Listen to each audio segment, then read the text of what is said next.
grave para ahora con muchísimo gusto saludar al historiador Molay Maza Ontiveros para platicar de una, hasta cierto punto, buena noticia, puesto que en lo jurídico se reconoce eh, la ilegalidad de la ocupación del Estado de Israel en varios territorios palestinos, así como la discriminación y los sistemas de apartheid que cometen en estos mismos.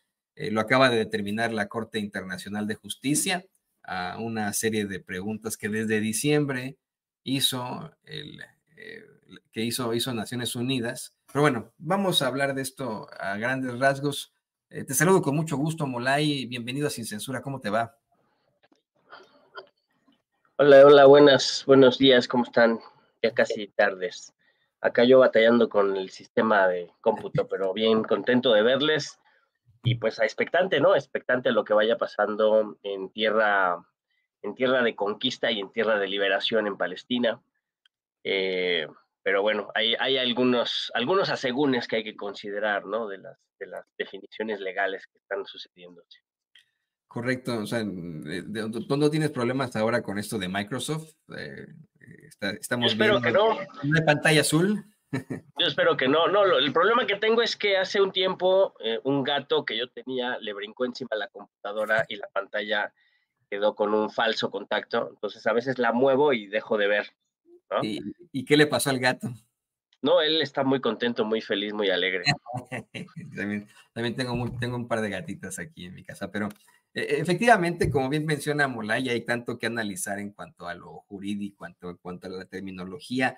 La Corte Internacional de Justicia acaba de dictaminar por 11 votos contra 4 en contra que la presencia continua de Israel en los territorios palestinos ocupados es ilegal. Esta determinación va más allá, ¿no? Le comentaba yo a usted que también se afirmó que la ocupación de Cisjordania se establece por parte de Israel una discriminación y segregación sistemáticas, así como un apartheid, según pues el presidente de esa corte, el señor Nawaf Salam.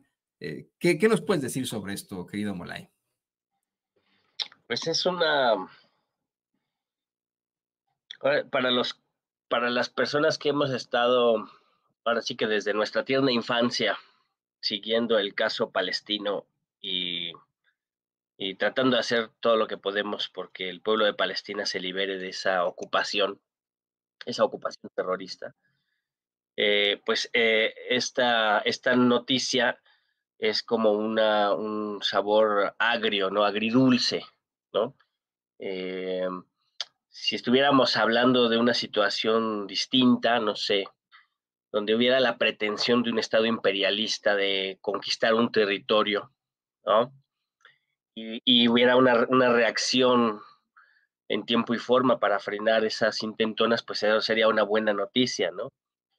Pienso yo, por ejemplo, el acoso constante de Estados Unidos a Cuba, que ahora ya los metió en la lista de los países que apoyan el terrorismo, ¿no? El bloqueo permanente a Cuba y a Venezuela, pero Cuba y Venezuela como dos procesos de pueblos que están movilizados, que están organizados, que están luchando, que tienen enfrente esta agresión imperialista, pero que resisten, que luchan. Entonces ahí es donde hay que intervenir y decir eso es ilegal, eso se debe frenar, se debe detener, se debe evitar, ¿no? Que un país imperialista superpoderoso que está destruyendo al mundo vaya y se meta a otros países y los destruya, ¿no? En el caso palestino tenemos más de 70 años de ocupación, más de 70 años de asesinatos, de matanzas, de masacres, de migraciones forzadas, ¿no? De presos políticos, cientos de miles de presos políticos, niños, hombres, mujeres, ancianos, destrozados de manera diaria, cotidiana, permanente. Entonces es intolerable. Estamos viendo en vivo un genocidio brutal desde el 7 de octubre. Y cuando sale la Corte Internacional de Justicia y dice, ¿qué creen? ¿La ocupación es ilegal? Pues dices, híjole, pues bendito sea Dios que es ilegal, ¿no? Solo faltaba que dijeran que eso era legal, ¿no? Es bueno que la Corte Internacional y que la Corte Interamericana y que todos los organismos internacionales señalen de ilegal, de brutal, de, de, de, este, de injusta, ¿no? De desproporcionada la ocupación sionista en Palestina y la etapa actual de genocidio.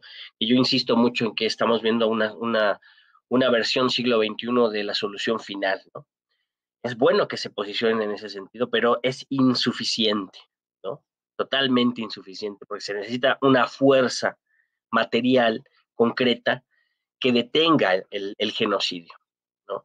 Se necesita que esta resolución sea vinculante, ¿no? Porque para la Organización de las Naciones Unidas la ocupación de territorio palestino es ilegal desde hace muchos años, ¿no? Y no se ha logrado frenar el avance constante y permanente de la ocupación, de la colonización, del apartheid, ¿no? Y del genocidio contra el pueblo de Palestina. Esos 4 elementos, esos 4 jinetes del apocalipsis desatados por el sionismo en territorio palestino, no se han logrado frenar ni un ápice. Y las fuerzas, las potencias internacionales, los países, la comunidad internacional, no mueven un dedo para frenarla, ¿no? Eh, digamos que es imposible un escenario en donde los cascos azules de la ONU entren, porque eso es lo que debería pasar, que los cascos azules entren a territorio palestino y saquen al ejército de Israel. Ese escenario exige demasiada voluntad política y demasiado valor. En México le decimos de otra forma, ¿no? Que no tienen los funcionarios de la ONU, ni el secretario general, ni ninguno, y menos el Consejo de Seguridad. Pero lo que sí se podría hacer es romper relaciones con Israel, acabar con acuerdos militares, acabar con acuerdos económicos, sancionar a las empresas que tengan negocios con la administración sionista, como Cemex de México, por ejemplo, ¿no? Eso sí se puede hacer, para eso se necesita voluntad política y para eso se necesita presión popular. Ahora ya se está viendo por otro lado, ¿no? Porque también hay que verlo en el contexto que es importante. Esta resolución de la Corte Internacional de Justicia está en el marco de la crisis interna de Israel, ¿no? La crisis interna del régimen y la crisis interna de la administración de Netanyahu y la crisis interna de la sociedad de Israel, ¿no? Donde hay una polarización tremenda y una intoxicación brutal de este supremacismo que aparece en varias versiones y tiene a la sociedad israelí totalmente contaminada, totalmente enferma de fascismo, ¿no? Pero eso está generando una autodestrucción del país, ¿no? Lo que decía Ilan Pappé, que decía, en 2 años Israel no va a existir más, ¿no? No solo porque no es viable para la humanidad en su conjunto, sino porque no es viable como sociedad, en el sentido en la que le ha trazado el sionismo, ese etos que el sionismo le ha marcado, de ultranacionalismo, de racismo, de discriminación, de borramiento de la sociedad palestina, borramiento histórico y cultural de la sociedad, del conjunto de la comunidad humana palestina. Eso también intoxica al pueblo de Israel, ¿no?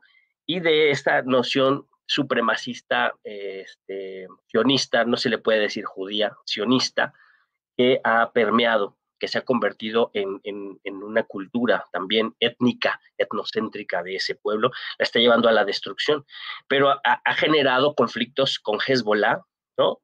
En Líbano, y se involucró muy temprano en el conflicto desde el 7 de octubre para acá, los hutíes, para defender al pueblo palestino. Y justamente la noche de ayer vimos el primer ataque exitoso de un dron hutí que llega a Tel Aviv, ¿no?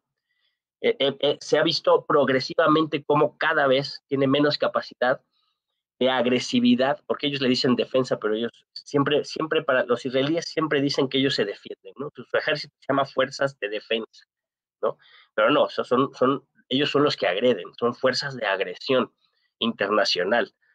Y ahora están viéndose limitados, ya se nota que su escudo antibombas, ¿no? Su escudo antimisiles es vulnerable, lo había demostrado Irán desde aquella vez que ajustó cuentas por los actos terroristas de Israel en territorio iraní, que mandó unos drones, demostró que se podía atacar desde largas distancias a territorio israelí, pero ahora los hutíes, que no son una fuerza regular, sino son un movimiento de resistencia, han logrado colar un dron cerquita del consulado de Estados Unidos en Tel Aviv, ¿no? Lo que demuestra la vulnerabilidad actual del Estado de Israel. Y es terrible que se diga así, pero yo creo que hay que decirlo con todas sus letras, es el único camino para frenar al terrorismo sionista, ponerlo en su lugar militarmente.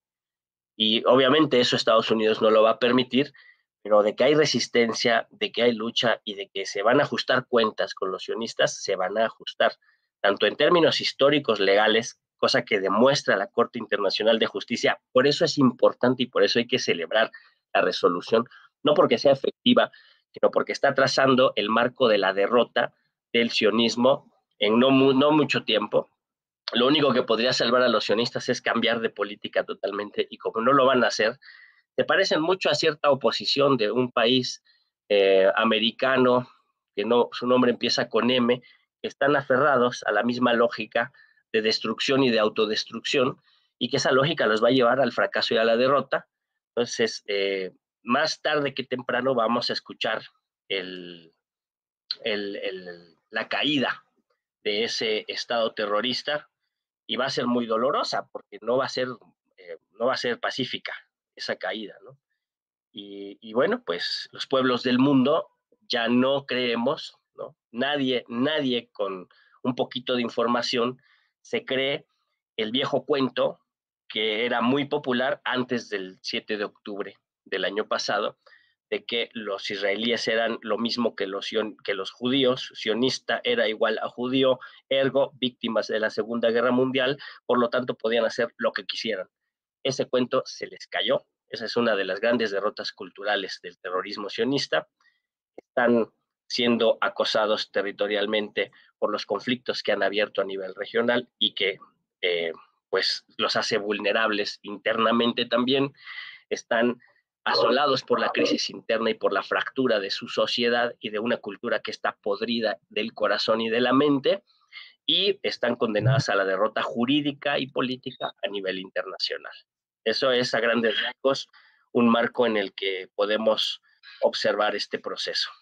No, y a la derrota histórica, aunque hoy sean Histórica. defendidos por los medios de comunicación corporativos, aunque hoy cualquiera que los denuncie, que los exhiba, que los critique, sea considerado antisemita o, vamos, partidario del terrorismo, la historia no se los perdonará, Molay, estoy convencido de eso, y tampoco perdonará a esos medios, esos gobiernos que estuvieron detrás de este horrible genocidio, detrás de estas vejaciones a la humanidad, detrás de todas estas cosas espantosas que hemos estado documentando una y otra vez aquí en Sin Censura, desde, pues obviamente, el asesinato sistemático de aproximadamente 40,000 personas, pero pasando por hechos claros, claves últimamente, como el haber quemado a todos esos niños dentro de tiendas de campaña en campos de refugiados, el haber asesinado a niños y jóvenes que jugaban fútbol en una escuela, el haber asesinado recientemente con el aperreamiento a un joven con síndrome de Down, es decir, con un perro que utilizaron para que lo mordiera a muerte, etcétera, etcétera, etcétera. Esto no lo va a perdonar la humanidad, no lo va a perdonar la historia, pero en el corto plazo se ve difícil, específicamente por el apoyo que le da Estados Unidos a Israel, tanto en ambas vertientes, tanto el Partido Demócrata como el Partido Republicano.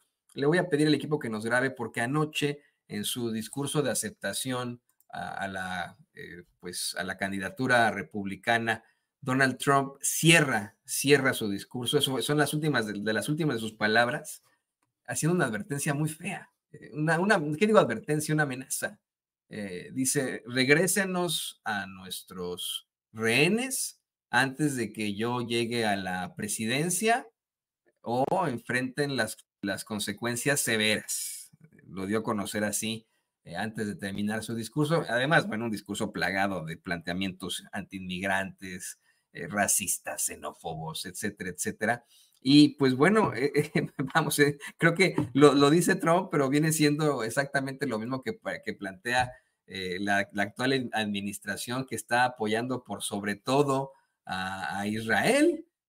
ambas agrupaciones políticas dependen del sistema de cabildeo AIPAC, el cual, bueno, pues garantiza financiamiento a sus campañas, siempre y cuando pues estén del lado del Estado de Israel. Y hoy se da a conocer que incluso Benjamín Netanyahu rechazó la propuesta de su ministro de guerra, de Yoav Galant, de un hospital temporal para niños en Israel, niños de Gaza, confirmando con esto que pues sí, ellos por lo que van es por el exterminio. Entonces, ¿cómo podremos ver esto pronto? ¿Cómo podemos presionar para llegar a la paz? ¿O nos tendremos que esperar a que la justicia pues llegue tarde, pero llegue? Pues yo creo que un poco de las dos cosas, ¿no? O sea, nosotros, digamos, el ciudadano de a pie, la ciudadana de a pie tiene que ver qué puede hacer, ¿no? O sea, todos podemos participar del boicot, ¿no? No comprar nada que tenga que ver con Israel. Yo sé que casi todos los productos que son fáciles de adquirir, eh, porque para eso son, ¿no? Los productos de las empresas transnacionales son muy fáciles de adquirir en cualquier tiendita, pero hay otros productos que no, que son nacionales y que no tienen relación directa con la economía sionista, ¿no? Pero hay grandes productos que todos conocen que hay que dejar de consumir, ¿no? Y que además nos hacen daño.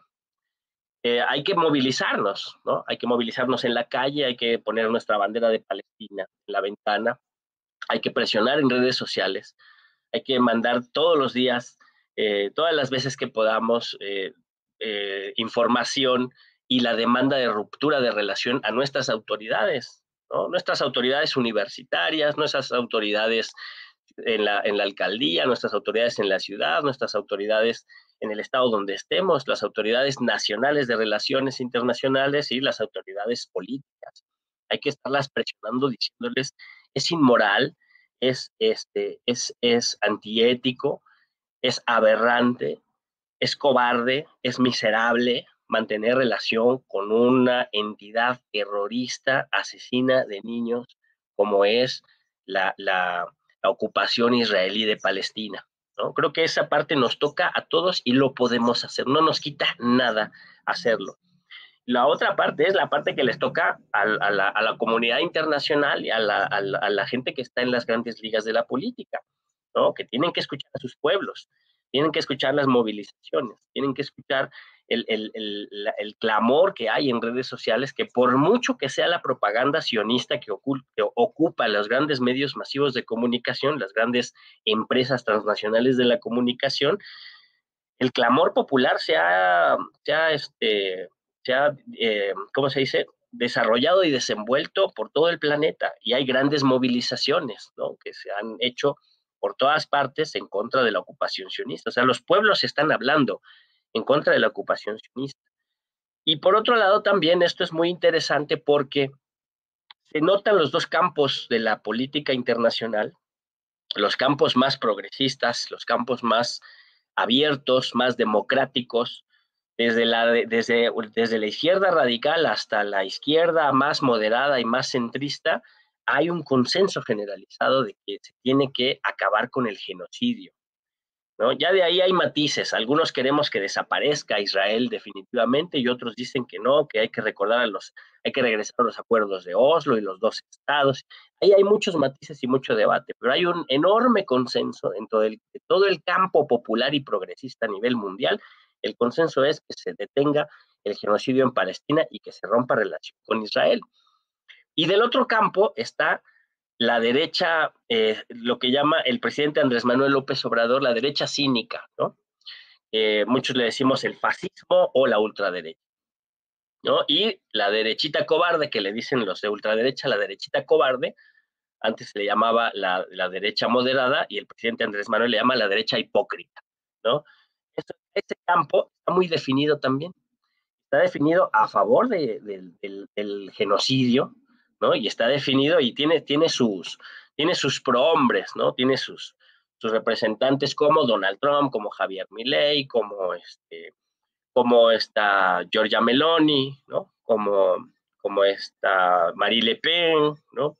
tiene sus representantes, ¿no? Como Kerensky, ¿no? Kerensky, perdón, es que ese es el de la Segunda Guerra. El ucraniano, ¿no? ¿Cómo se llama? Bueno, es el presidente de Ucrania, el títere ucraniano de Volodymyr Zelensky. Zelensky, sí. Zelensky, ¿no? Que además también es Vladimir, por cierto, pero como es ucraniano es Volodymyr, ¿no? Bueno, esos son los representantes de ese campo, ¿no? Y hay que escuchar qué es lo que están diciendo, qué es lo que están planteando para la humanidad, ¿no? Plantean el acelerar la economía de mercado hasta que se destruya el planeta, ¿no? Acelerar la economía de guerra, abriendo escenarios de guerra como lo hay en Ucrania, como lo hay en Palestina, abrirlos en Taiwán y abrirlos en América Latina, y abrirlos y profundizarlos en África, ¿no? Mantener las esferas de coloniaje europeo en África y mantener las esferas de colonización norteamericana en América y la influencia norteamericana ocupando sus títeres de la OTAN en Europa. Ese es el escenario que ellos están pintando, ¿no? Y a eso es a lo que ellos llaman libertad y democracia, ¿no? Entonces, nuestra tarea es hacernos conscientes de esta lucha, de esta situación y tomar partido y participar, ¿no? Y entonces se engarzan, fíjate, nada más, ¿no? Se engarza la lucha por la democracia en nuestro país, la lucha en contra del PRIAN en nuestro país, la lucha por la reforma judicial en nuestro país, la lucha por la democratización del poder judicial, la lucha por el fortalecimiento de la cuarta transformación en nuestro país, por la concientización de nuestro pueblo, por la movilización de nuestro pueblo en México, en América Latina, ¿no? La lucha por defender a Cuba, por defender a Venezuela, por defender a Nicaragua, que hoy cumple un aniversario de su revolución, ¿no? La revolución sandinista, la lucha por defender la soberanía latinoamericana, la lucha de los pueblos africanos, porque los pueblos en África están en una lucha formidable también de descolonización. Hay una nueva ola descolonizadora de los pueblos, de varios pueblos africanos, ¿no? Eso se engarza con la solidaridad con los pueblos de Palestina y de Ucrania también, ¿no? La solidaridad con el pueblo de Ucrania no es solidaridad con el gobierno nazi de Zelensky, sino es una solidaridad pacifista, progresista, de un pueblo que merece vivir en paz, ¿no? Entonces, las luchas por la democracia, las luchas por el socialismo, por el progresismo, por la libertad, se engarzan en la solidaridad con el pueblo palestino, ¿no? Entonces, toda lucha local por mejorar las condiciones de nuestro pueblo puede desarrollarse en una conciencia internacionalista por la paz en Palestina y por la paz en Ucrania y por frenar las acciones guerreristas de los imperios en Asia y en América, porque nos quieren encender aquí también escenarios de guerra, porque ese es el gran negocio, ¿no? El pueblo de Norteamérica tiene una gran tarea que dar, ¿no? Ya lo hemos platicado antes, ¿no? Hoy una gran mayoría del pueblo norteamericano está optando por el fascismo. Eso hay que decirlo con todas sus letras, ¿no? Tiene muchos asegúnes, tiene muchos detalles, ¿no? Pintorescos que le dan cierta originalidad al personaje de Donald Trump o a lo que pongan enfrente de Donald Trump. El hecho concreto es que la gente que vota en Estados Unidos está optando por una salida fascista a la crisis de su país. Y no va a resolver la crisis de su país, va a profundizar la crisis, pero le va a hacer un gran daño al mundo entero. Y yo creo que para eso hay que estar preparados. ¿Cómo estamos preparados? Pues en México no hay que darnos, así que no hay que permitir que se nos suban los éxitos a la cabeza, pero en México la gente está haciendo su tarea. O sea, el hecho de que tengamos un gobierno popular, soberano, que se defiende, que se posiciona en defensa de su autonomía, en defensa de su soberanía, en defensa de su democracia, de su libertad, eso ya es un gran camino. Los pueblos de América Latina han virado también hacia posiciones de ese tipo, ¿no? Como el pueblo de Honduras, ya dije Nicaragua, Venezuela, Brasil, ¿no? Seguramente Uruguay, ¿no? Pronto estarán otros pueblos incorporándose a este caminar. Esperemos que Argentina se libere pronto de ese lastre tan brutal que está cargando, ¿no? Y que tengamos un bloque latinoamericano capaz de articularse y defenderse, ¿no? Como lo ha dicho muchas veces Petro, Colombia, que también, ¿no? Se ha incorporado a esta oleada de resistencia, de lucha, de soberanía, progresismo para frenar esta ambición destructiva y autodestructiva del turbocapitalismo, de este liberalismo abyecto, guerrerismo rampante, belicista, monstruoso, terrorista y fascista que traen estos derechangos que hoy quieren apoderarse del mundo, pero lo cierto es que les va a costar trabajo.